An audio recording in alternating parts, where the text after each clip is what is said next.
কি অবস্থা সবার, চলেন 2 মিনিটে 2টা রান্না শিখে ফেলি। এখানে হচ্ছে ডিমের কোরমা বানাবো প্রথমে। তো এখানে বাদাম বাটা, পেঁয়াজ, আদা রসুন বাটা, আর এটা হচ্ছে গরম মশলা বাটা, লবণ, আর হচ্ছে সামান্য সস, এটা দিয়ে খুব ভালো একটা মিক্স পেস্ট তৈরি করে নিব। তো আর সাথে একটু টক দইও দিব। তো এখানে আমি একটা টক দই কিনে রেখেছিলাম ছোট, অল্প টক দই লাগবে, আমি পোলাওতেও টক দই ইউজ করব। তো এখানে আমি 2 চা চামচ টক দই দিয়ে দিলাম।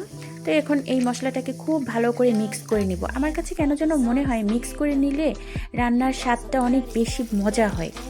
তো জানি না, এটা একদমই আমার মতামত। তো আমি প্রথমে একটু পেঁয়াজ ভেজে নিলাম হালকা করে, তারপরে ওই মিক্স করা মশলাটা দিয়ে অল্প একটু পানি দিয়ে এটাকে খুব ভালো করে কষিয়ে নিব একদম তেল উঠে আসা পর্যন্ত।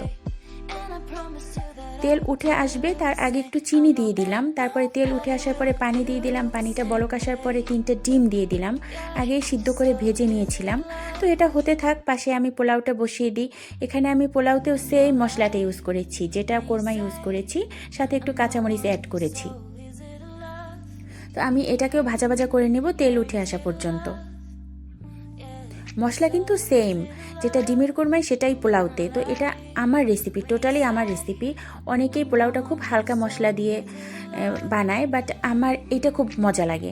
তো তেলটা যখন উঠে আসছে, তো আমি ধুয়ে রাখা চালটা এখানে দিয়ে দিলাম। এখানে খুব ভালো করে ভাজা ভাজা করে নিব।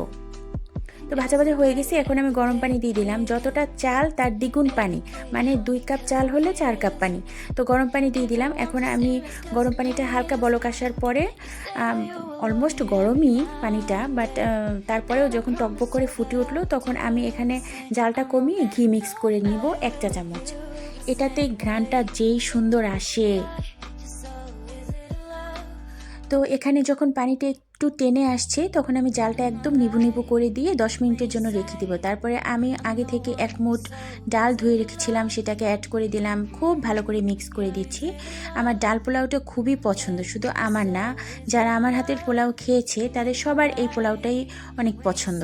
তো এখন এটাকে দমে দিয়ে দিব 30 মিনিটের মতো। তো দেখেন কোরমাটা হয়ে গেছে, পোলাওটাও হয়ে গেছে। কোরমাটা ঠান্ডা, তো এই জন্য ঠান্ডা হয়ে একদম জমে ছিল। খাওয়ার আগে অবশ্য গরম করে নিয়েছিলাম, খেতে অনেক বেশি মজা হয়েছিল। এভাবে একবার ট্রাই করে দেখাই যায় নাকি।